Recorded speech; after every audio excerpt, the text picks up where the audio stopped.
Welcome. Welcome to Everyday Ordinary, Extraordinary Women. Today I'm here with Christina. Christina, you want to say hi? Hello, everyone. And we are so excited to be here with you. We were inspired to create this podcast after pondering this question. What would the world look like where we can be inspired by every person? Usually we're very quick to compare and to judge ourselves and others. And when we do that, everybody's losing. So depending on my point of view, I can either feel small because I come out lacking, or arrogant and dismissive because I feel superior, I'm better than you. And those are the only two options. And neither of those options make us feel great. It feels like we're losing in both of those options. So here's our thought. Someone's everyday normal is someone else's extraordinary.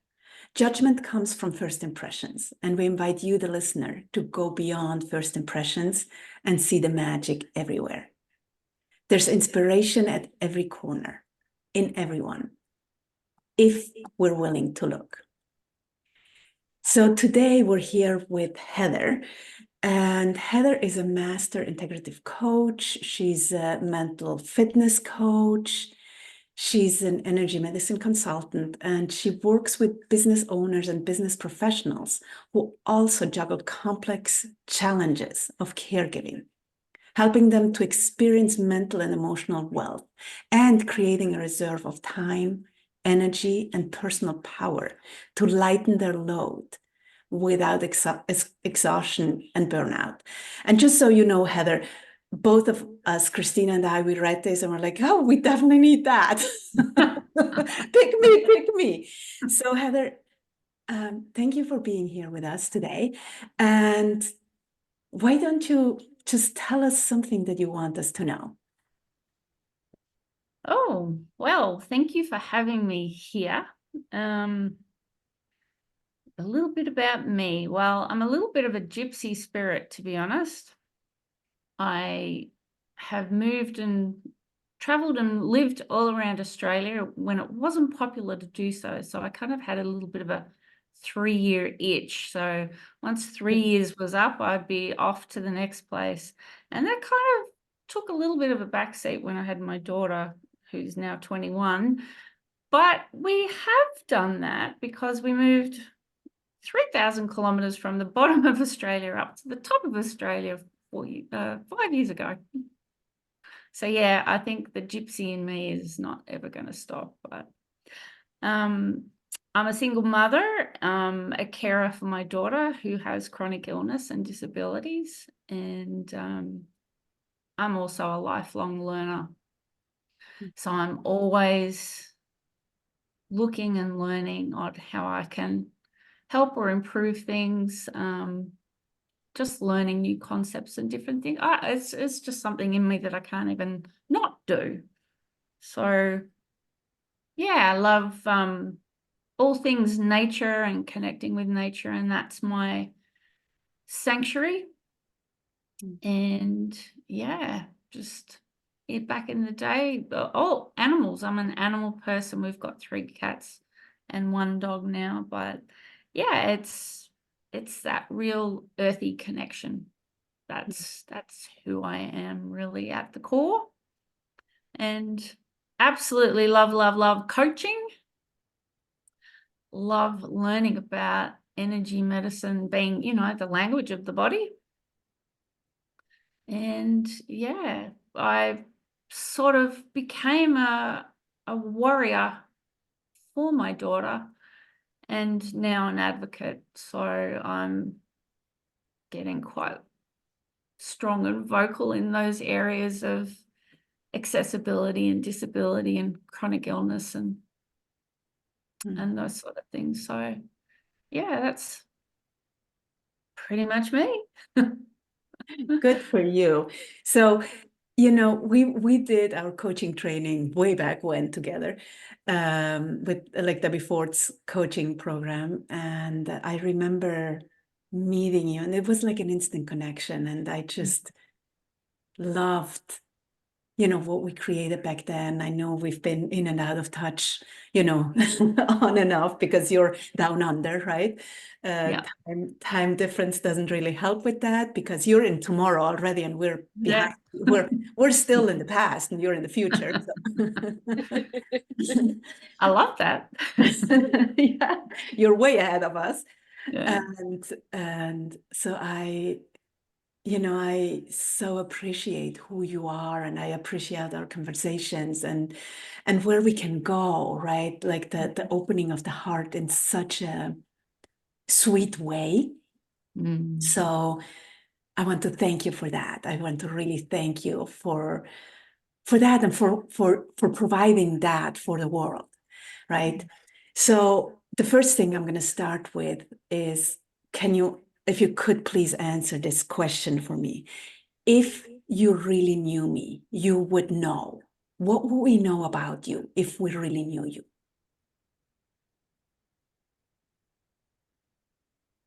If you really knew me, I'm very much about,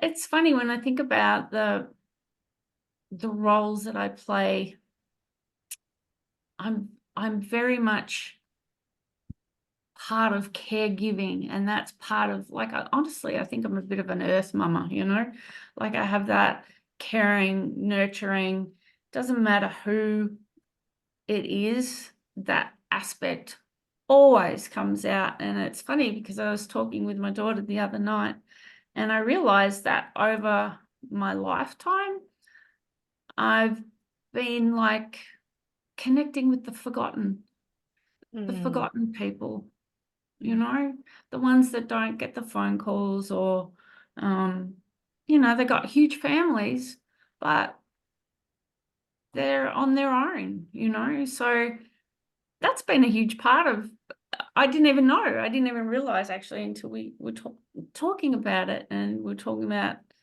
the qualities of, we were talking about the qualities of each other, to be honest, and where we are now. And yeah, that was a huge part, is that caring, that nurturing, that compassionate, giving kindness, which is like a blessing to somebody, that doesn't get that. And it doesn't cost anything, it just doesn't cost anything. Yeah. So that's probably something that people wouldn't really know. Well, it took me a while to figure it out myself. But yeah, that is a huge part of who I am as a person. Yeah. And how beautiful. I mean, because you give so much of your life as a, healer and coach, but then to also have the capacity to have the compassion for these forgotten people. It's just so beautiful, Heather. Like, I know as a massage therapist myself, if I have a busy day, I want to go home and be in my little cocoon. But you're still thinking about the forgotten people, and it's just so special. And I love that you stopped and had that awareness, right? That wasn't even something you were thinking about, but inside of these questions, you got to have this new insight. And I love these little insights because they're not little insights, right? They're really much bigger. So that's really cool. So tell us a funny or silly or embarrassing story about yourself. Oh, well, I can't think of anything that funny, but what I do, much to my daughter's embarrassment, and I started doing it when she was younger because I don't mind making a fool of myself. But I used to, when we were in the supermarket, I used to dance to the music down the aisles when she was with me. So she was horrified, right from little Taka, even up until, she got very sick 4 years ago. And then she thought it was worse because when she was a teenager, she could put her headset in and walk down the aisle, and I don't know who she is. But when she was then on crutches and using my arm, she couldn't get away from me. So yeah, much to her chagrin. And it ended up becoming a way for me to show her music because she went deaf 4 years ago. So funny how it all links, isn't it? So how is she now when you dance in public? Well, she still has that moment, that split second of, oh God, here we go. But she gets why I do it now. And yeah, and honestly, our journey of the last 4 years is us laughing. We have to laugh at ourselves. We have to laugh at silly things because that's what helps get us through. So yeah, she values it now, which is quite funny, really. Which is beautiful. It's beautiful and powerful, right? Because it's really, sometimes there's really nothing other to do than to laugh, right? Because well, that's it. Yeah, and well, that you well. could break down and cry, but see, you know, You don't get the same response from people when you break down and cry. yeah. No, Yeah. I think we've turned you into a comedy team between us, and when people are around us, they kind of look at us like, oh my God. But that's how we cope. So, And good for you, right? I mean, we always have a choice, right? We can either be in a puddle and cry and feel the victims of our circumstances, or we can just make light of it, right? Because there's really nothing else. No. And depending on what we choose, we're going to have a completely different outcome on our days, on our lives, on our, which is so beautiful and so powerful. Thank you for sharing that. Thank you. Thank you, thank you, thank you. So Heather, tell us about the time when you took a chance for love. And it doesn't have to be romantic love. It can be any kind of love. It could be self-love. When did you take a chance for love? I think probably it would be moving up from Victoria, which is in southern Australia, up here to Cairns, because as I said before, I'm a bit of a gypsy, so I'm not opposed to, let's go on an adventure, it's an adventure, but it was a different adventure this time. We've been living up here 5.5 years now. And I've gone from freezing cold Victoria, like 4 seasons, to the tropics. Never in a million years would I have ever thought that I'd be living in the tropics with humidity in 2 seasons and, never ever thought it. But when my daughter was getting sicker at the time down there and we weren't getting any assistance, when you get those little breadcrumbs from the universe, and we were connecting with someone who was very dear to me, and she said she wanted to bring us home to Cairns. And little did I know then that we had to move from one end of the country to the other to be able to find out what was wrong with my daughter. And I knew then, even though I would never choose to live in the tropics, I knew that that was where we needed to be. And it has become home, She died 9 months after we got here, sadly. But yeah, she brought us home to Cairns, and that was a place where Alina needed to be. She needed to be. We needed to be. And yeah, that was purely for love, because I didn't understand why at the time. I just knew we needed to do it.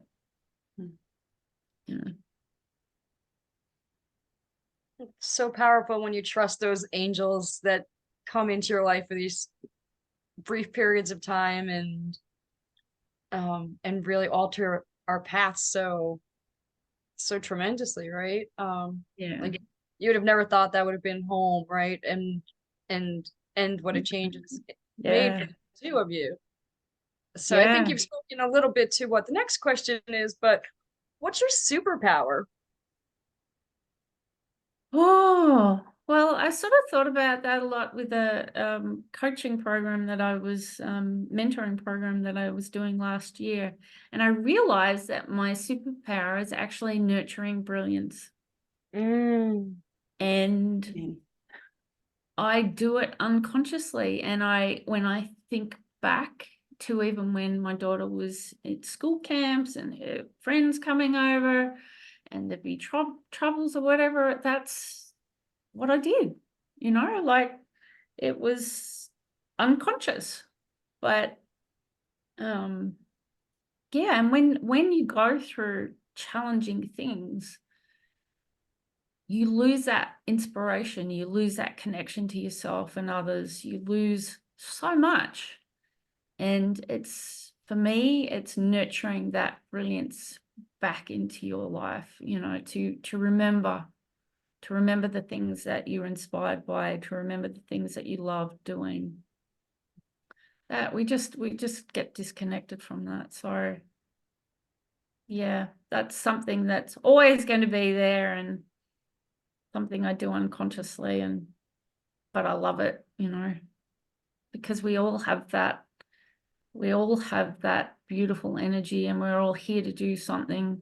It doesn't have to be something grand or, it doesn't have to be some grand purpose.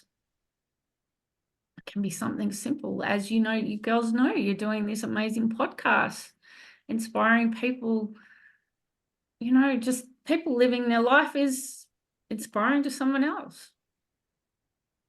And it's remembering that. So yeah, that's a huge part of me. Yeah. That's so powerful. It's part of what I hear and what you're saying is just remember who you are, right? Because we get sometimes when life tosses us a curveball, it gets all gunky and heavy and significant and whatever, and just remembering who we are, Yeah. which is divine and beautiful and extraordinary and resourceful. Simple. Yeah, It doesn't have to be complicated. yeah. And it was funny, my word for this year was, and I'm probably not going to say it properly, but I found it as obitory. So it's a Japanese concept of non-comparison. So living the life that we've had to live, over the past years with my daughter being sick, I was always like looking to others, they can do things a lot quicker than what I can do things. And I just don't, like they can get there to there really quickly and I just can't do that. And then I saw this concept of non-comparison, and it's like, it's based on nature, that these 4 flowering fruit trees in spring in Japan each have their separate time to bloom. They bloom next to each other, but they bloom in their own time. Mm. And that, to me, is part of nurturing your brilliance too, isn't it? Because you're not going to bloom when everyone else is going to bloom. You're going to bloom when you're meant to, And in your own way, right? And in your own way, yeah. I always, I use the analogy. I remember Debbie before talking about the orchestra, right? And if one piece is missing, it's not complete. Even if the janitor is missing, it's not complete. Or a big puzzle and there's one puzzle piece missing and it's so annoying, right? Yeah. But it's not complete. And sometimes we have these conversations with ourselves about it doesn't matter, or who cares, but really we matter. And if we don't show up and if we don't stand in our brilliance, then somebody loses, everybody loses, right? Absolutely. Yeah. Beautiful. So Heather, okay, so there's several questions and you can just pick one or all, or maybe they're all connected. Either way is fine, okay? What is your biggest lesson? Or what made you who you are today? Or what took the most courage? Or when did you stand up for something that mattered to you? Oh, well, I'll answer all those. in the story of my daughter getting sick, you know, like I didn't know at the time how significant that was going to affect our lives. And the biggest lesson for me was being able to stand out on a limb on my own, trusting my own intuition and not giving up. So my daughter started getting sick when she was 8, and we went through a plethora of specialists, doctors and GPs, and, you know, they have their routine of where the bucket they wish to place you in. And all along, you know, like I knew deep down there was something else that was wrong. I just knew it. But, you know, the cost was huge because family, friends, teacher, the education system, the medical system, honestly, there was not many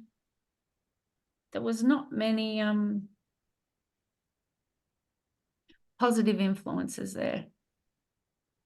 So it was really me following my intuition no matter what. I was out there on that limb on my own for a very long time because everyone just trusts what the medical system says to do. You know, they blindly trust. And I didn't. And I went against the status quo, and I would argue and not give in. And, you know, some pretty horrific things happened in that pathway because of that. But we finally got a diagnosis in 2020. But we had to meet someone in a dog park in Cairns. And in the first 5 minutes of meeting her, she told me what was wrong with my daughter. And she and her family had been living the life that we'd been living, you know, exactly the same. So yes, it does take courage to stand up and stand in your truth, no matter what, particularly when you have a lot of people that think they know better. And that sounds pretty arrogant on my part, I know. But honestly, we wouldn't be here now. We wouldn't be here now if I hadn't have done that. Mm. So that encompasses all of that. And that's the biggest thing that I wish people would be able to embrace more, is trusting that within themselves, you know, trusting even when you're told by everyone you're wrong, you're wrong, you're wrong, you're wrong. You know, as a mother, you have a knowing. You just follow that. To hell with everything else. And we've come out the other side of that. Yeah, doesn't make a difference in the medical system because we have the labels. It still get treated just as badly. But, you know, I got vindicated. Yeah. That's a huge life lesson. And everything that I'd been through before was the training ground for that. Yeah. So it's full circle now. Yeah. And you had to let go of all people pleasing. You had to let go Ah, of all the stupid things we do to, you know, and to say no. yeah. You know, I can so relate, right? It's people like doctors tell me, wow, yeah, your son is in great shape. I'm like, you have no idea the work we did. Mm. You have no idea, but okay, yes. Mm. You know, Yeah. he has a mild case. Okay, yeah, sure, whatever. Yeah. Yeah, exactly. and Yeah. and yeah, the courage and the practice it takes, and the willingness, the courage, like everything to stand up and say, I have to find my way. I have to Yeah. find my way to do this because this is not working for me or my child. So beautiful. Thank you. So that's been an incredibly long journey that you've been on. So what do you do to fill yourself up? What fills your batteries and gives you that energy so you can keep being unstoppable in the face of all of this adversity? At the moment, I'm a little bit addicted to looking at Brazilian dance music because it's happy. Oh, And just hearing the music puts a smile on my face. And then I go back to, the first comment you asked me about silly, embarrassing things. And then I'll start doing silly dances, down the hallway as I'm listening and doing things. So that actually, I love it, because it's just basic happy stuff. There's no drama and yeah, it's just happy music, happy people, smiling, having fun. And yeah, but doing little bits of like going to the beach. We can't sort of walk on the beach at the moment because of the heat, but we'd sit in the car and just, we're lucky where we live because you can drive up and there's a little bit of grass and the beach is there because we're at the gateway of the Barrier Reef. So it's absolutely beautiful here. And yeah, I'm looking forward to when we actually can get out to the reef. So that will be an awesome experience. But yeah, our worlds open up a little bit more now, and my daughter can do a little bit of traveling. We just did a train trip, so we haven't been able to do anything like that since 4 years. So she can't travel on planes anymore. But yeah, we train trips and just we have little holidays where we live, if that makes sense. Yeah. And I've sort of reconnected with plants and gardening. So I have absolutely no idea how gardening works in tropical areas because it's a whole lot of different set of rules, but I'm looking forward to doing more of that and creating more of our beautiful little sanctuary at home. And that's what fills me up because we can't get to do the normal things, My daughter's now in a wheelchair. She's classified as low vision and profoundly deaf in both ears. So yeah, it's a huge shift and learning curve to what brings us joy in the moment. And a lot of people forget how to do that. And like I said, it can be just laughing at yourself, listening to the music, going down to the beach and looking at the waves for 5 minutes. Or at the moment, I like looking at the little sunbirds that they're like little hummingbirds that come and drink the water out of my bromeliad plants. So, and butterflies everywhere up here. Simple things. Keep life simple. really beautiful. I mean, there's so much beauty around us, right? And once again, it's always a choice we get to make in every moment, whether we're looking for the beauty or whether we're looking for what's missing in our life, right? Yeah. Yeah. And yeah, and we can choose, as you've said, Christina, at every moment, at any day, like choose, go left or go right. And either way, we're going to get to the destination. The question is how we're going to get to the destination, right? Yeah. It might be easier and lighter if we choose joy and beauty than if we choose heaviness. And sometimes we still will choose heaviness because we're humans, right? Yeah, So. exactly. I mean, our life flips, it flips between both, and you have to allow both light and dark. Yeah. Yeah. Yeah.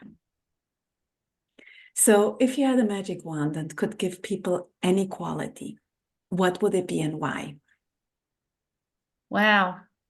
When you sent me the list of questions, I was thinking, what is that? But for me, it's grace. Mm. Grace is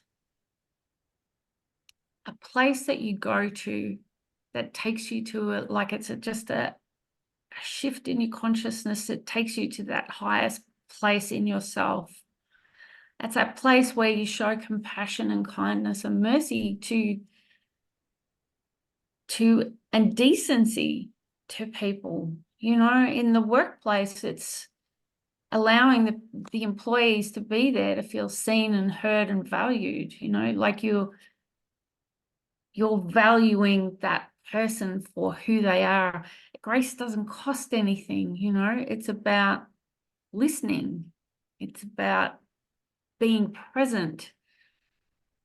Grace can help you in that moment when, you know, you might be having an argument with someone and you have that split second moment where, you know, if you're going to keep going, you're going to go say something you're going to regret and you can't take it back. Grace is that quality that can stop you in that moment because you're choosing that higher part of your consciousness and you're choosing the other person. You know, like it doesn't cost anything, but it's something that humanity really, really needs, you know, like we need to look after each other, you know. There needs to be kind words and building words, you know, power building words, not tearing down words. That's grace, you know. So that's what I wish for humanity. It's delicious to stand in that, right? Like to just envision it and wow. And Yeah. it's my highest value. And when I was looking at it, I was just like, wow, that hasn't changed. That's my highest value. Which kind of goes down to the earth mama person, you know, too. So, Absolutely. So Heather, what yeah. are you most grateful for? I'm most grateful for my daughter. Honestly, she has taught me what unconditional love is. And even though we've been to hell and back a number of times, I know that our pathway is guided, and I know that there's something special that's going to come out of what we've gone through, particularly with where the world's at now. So yeah, very grateful to actually know and feel what unconditional love is, because some people don't even get to experience that. So I feel very blessed there. I feel very blessed that she chose me to be her mama. Yeah. And that it's opened up this path for you too, right? Like with your coaching and how it shifted the whole direction of the people you choose to work with and the difference you get to make. So like it's already creating ripples in the world, Mm.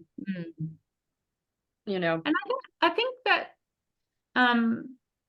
people really don't value caregivers, you know, like, and I think that they're more the leaders that need to step up because they're the people that can navigate circumstances that most can't, you know, like rather than being put down because you can't juggle this and that, people need to be valuing those people that care, like they're the future leaders, you know. For me, that's my opinion. I think anyone who caregives has so much more to offer businesses and communities that people are not aware of. Yeah. It's interesting what you're sharing, because I've been, like it's a conversation that feels a little bit like everywhere, and it's the difference between the divine and profane masculine, the divine and profane feminine, right? And in this patriarchal world, which is really based on the profane masculine, it's all about what's the definition of success, right? Mm. How can I be more, rather than how can I give more? How can I care more? How can I, Yeah. um, which is part of the big conversations we're in right now, Yeah. overall in society. So you're just That shift is happening. you're just a caregiver, right? Rather than Yeah. Yeah. being Mother Earth and providing for everyone is one of the biggest things you can be, right? We wouldn't be here if Mother Earth wouldn't be, right? Yeah. It's really that simple, right? She Yeah. feeds us, she she waters us. And she can shake us off her back if she doesn't want us there anymore. Yeah, and she shines some light on us, and how blessed are we to have her, right? So yeah, Yeah. yes. So who or what do you want to be when you grow up? Like, if you could be anything or anyone, what would it be and why? Well, There would be no limitations, no restrictions, no. I'm kind of already starting to do that now with my daughter. We are starting to set up something that it is learning the coaching work that you and I have learned, that personal leadership, and everyone has a courageous dream. But most of the time we don't get to own, honor, and live it.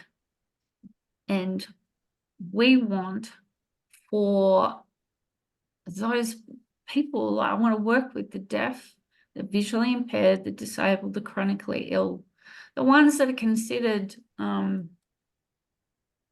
the outsiders, because honestly, it's difficult for them to get education, for them to participate or create the things that they want to create in the world, because the world's not cut out for them. It's an able-bodied world that doesn't budge.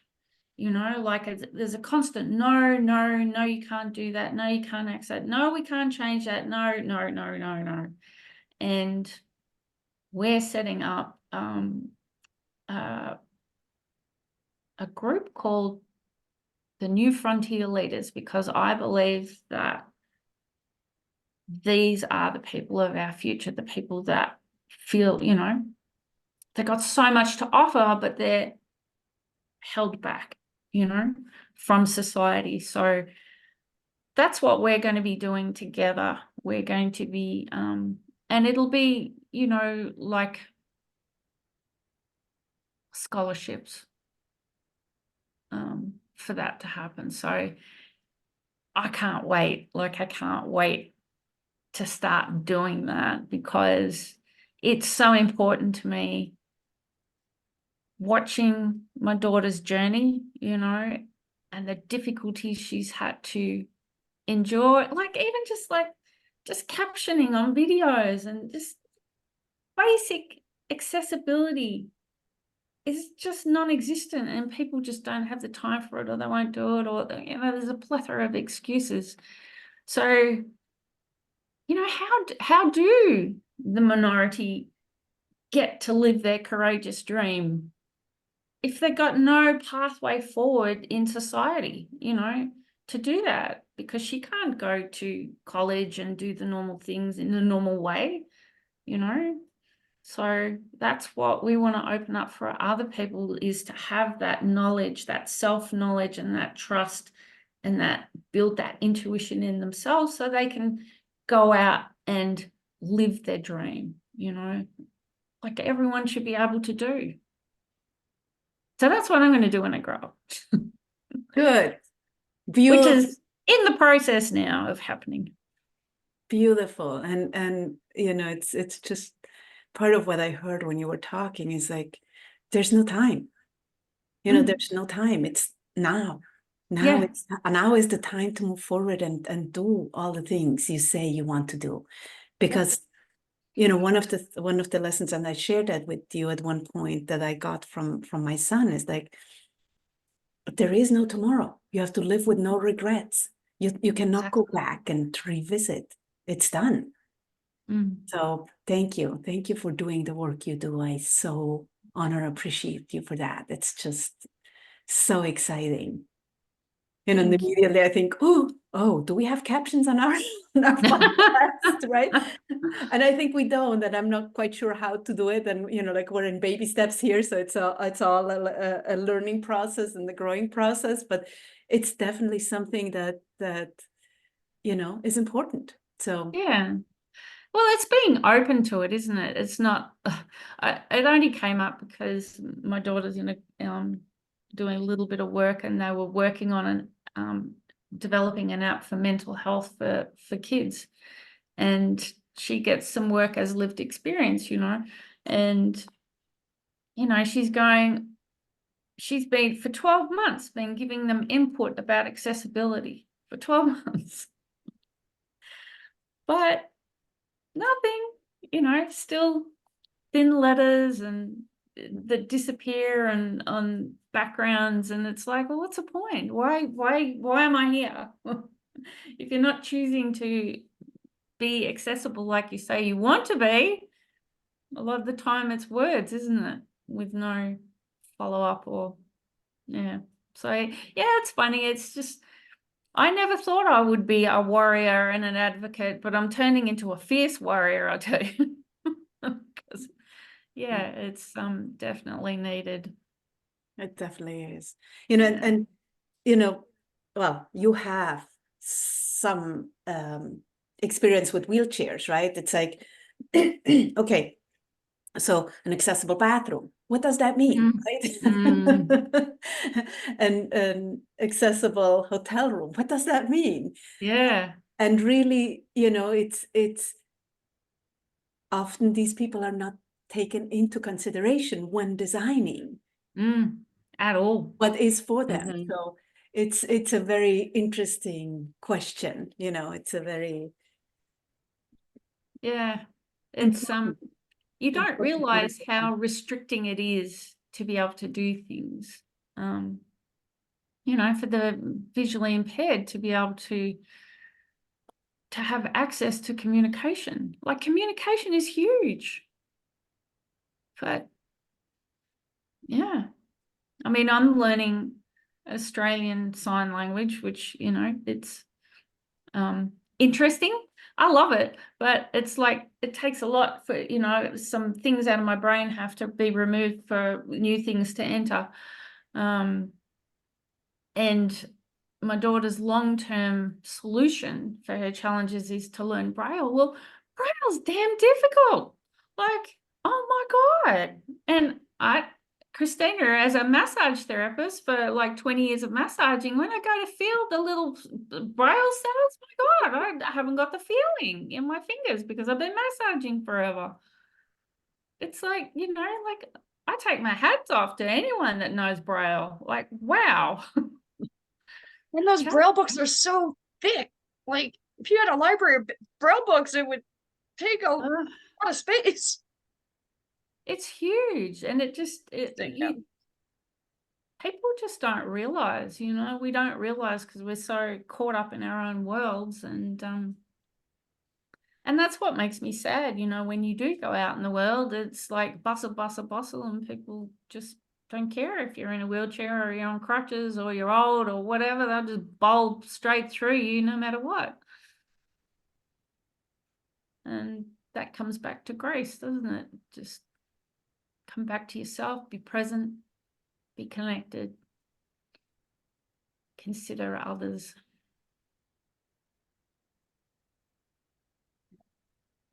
Beautiful.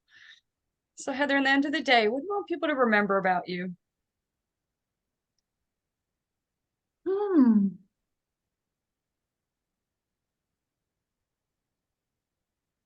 Wow.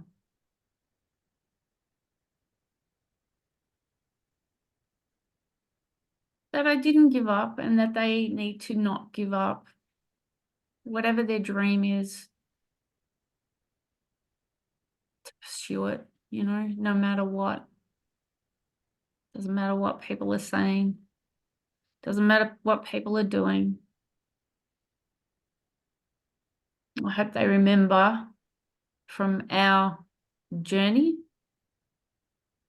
you just got to trust yourself. Yeah. Thank you. Thank you. Thank you for your wisdom, for all that you gave us and all the inspiration we get to take away. Now, Heather, you have a business. Do you want to tell us about what you do? Like, do you have an offer? How can we find you? How can we contact you? Yeah, well, I work with business owners and business professionals that also have that complex task of caregiving. And yeah, I really want to help as many people as I can with that, because it's just so needed now. Our skills are what's needed. And you can find me. I have my website. It's www.heatherpassant.com. And I have a little quiz. I haven't actually put up on the website yet, but I've given you a link, and it just helps you work out where on your path you are, and where you need some help. So it's 10 quick questions that'll just give you an idea of where you're needing help, where you need to focus on next in your caregiving and business journey. Or, and it's even like helps you with, when you're going through burnout, a lot of the time you don't even realize you're there until you're there. So by taking it, it might give you a few clues of where you need to step up and look at. But yeah, it's just a quick little quiz that will give you an idea. I just called it Identify Your Powerful Path and Potential in your business and your personal life. So yeah. That is fantastic. I can't wait to go do the quiz myself. Yeah. Listen, any tools to help guide us in the right direction are greatly appreciated. So we appreciate the generosity, and we will include a link with the podcast so people can find that and play along with us. So Heather, we want to thank you so much for taking the time to be here with us. We want to thank everyone for listening. And if you loved what you heard today, please leave us a review or share with your friends. And please remember, you are extraordinary. You rock. Until next time, have a wonderful day.